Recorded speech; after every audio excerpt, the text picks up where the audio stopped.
نحمدہ ونصلی ونسلم علی رسولہ الکریم اما بعد فاعوذ باللہ من الشیطان الرجیم بسم اللہ الرحمن الرحیم قال اللہ تبارک و تعالی فی کلامہ المجید محمد الرسول اللہ والذین معہ اشداء علی الکفار رحماء بینہم تراہم رکعا سجدا وقال النبی صلی اللہ علیہ وسلم ان اللہ اختارنی واختار لی اصحابی صدق رسولہ النبی الکریم ونحن علی ذلک لمن الشاہدین والشاکرین والحمد للہ رب العالمین۔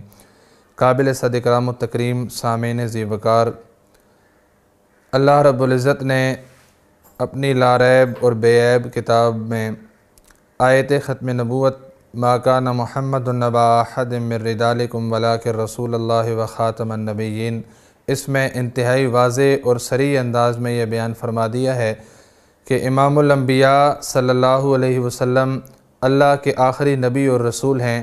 آقا کے بعد کوئی نبی، کوئی رسول، کوئی شریعت نہیں آئے گی۔ آقا صلی اللہ علیہ وسلم کی ختم نبوت، آقا کے سر پہ ختم نبوت کے تاج کا رکھا جانا اور آقا کی ختم نبوت کا اعلان اور اس پر ہم سب کا ایمان، اس سے یہ بات پتہ چلتی ہے کہ اب دین کی اشاعت اور ترویج کی ذمہ داری ہم سب کی ہے۔ دین کی اشاعت کا فریضہ اب تمام مسلمانان عالم نے سر انجام دینا ہے۔ کسی بھی چیز کی اشاعت اور ترویج سے پہلے اس کی حفاظت لازمی ہوا کرتی ہے۔ جب تک دین محفوظ نہیں ہوگا ہم اسے آگے پھیلا نہیں سکتے۔ جب تک کوئی بھی چیز محفوظ نہیں ہوتی اسے آگے منتقل نہیں کیا جا سکتا، اسے آگے پھیلایا نہیں جا سکتا، اسے آگے پہنچایا نہیں جا سکتا، کسی اور تک اس کا انتقال ناممکن ہوتا ہے۔ تو معلوم ہوا کہ حفاظت دین اشاعت دین سے مقدم ہے، اور دین کی حفاظت دو طرح کی چیزوں سے ہوتی ہے۔ چونکہ دین کا نقصان اور دین کو خطرہ ہمیشہ دو طرح کے لوگوں سے ہوتا ہے۔ جیسے فصل کو دو طرح کی چیزیں نقصان پہنچاتی ہیں، ایک خود رو بوٹیاں جنہیں اگایا نہیں جاتا وہ خود بخود اگاتی ہیں، فصل کو ان بوٹیوں سے نقصان پہنچتا ہے، اور دوسرا خطرناک سنڈیاں فصل کے لیے نقصان دہ ہوتی ہیں۔ ان دونوں چیزوں سے جب فصل کو بچایا جائے گا تو فصل محفوظ ہوگی۔ بالکل اسی طرح مبتدعین جو دین میں نئی نئی چیزیں ایجاد کرتے ہیں، محدثات ایجاد کرتے ہیں جن کا وجود دین کے اندر نہیں ہوتا، انہیں دین بنا دیا جاتا ہے۔ یہ چیزیں دین کے لیے نقصان دہ ہوتی ہیں، انہیں بدعات کہتے ہیں۔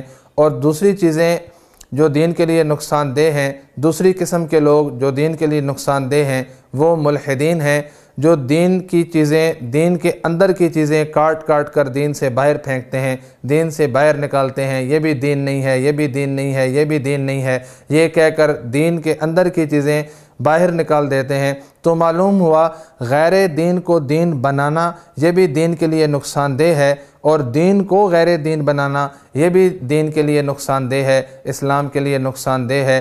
تو ملحدین سے بھی اسلام کی حفاظت کرنی ہے، الحاد سے بھی حفاظت کرنی ہے، الحاد سے بھی اسلام کو بچانا ہے، اور بدعت سے بھی بچانا ہے، تب اسلام کی حفاظت ہوگی۔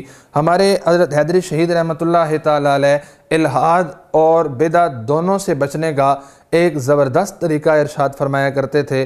وہ فرماتے تھے کہ الحاد اور بدعت یعنی مبتدعین اور ملحدین دونوں سے اسلام کو اور مسلمانوں کو بچانے کا ایک واحد ذریعہ یہ ہے کہ مسلمانان عالم کے اندر، مسلمانوں کے دلوں کے اندر، مسلمانوں کے دماغوں کے اندر، مسلمانوں کی سوچ اور فکر کے اندر صحابہ اکرام پر اعتماد پیدا کر دیا جائے۔ جب صحابہ اکرام رضوان اللہ تعالی علیہم اجمعین کی ذوات قدسیہ پر اعتماد پیدا ہو جائے گا، جب صحابہ پر اعتبار پیدا ہو جائے گا، جب صحابہ کی تحقیق پر، صحابہ کے عمل پر کامل اطمینان پیدا ہو جائے گا، تو پھر نہ کسی کے الحاد قریب آئے گا اور نہ ہی کوئی بدعت کی طرف جائے گا۔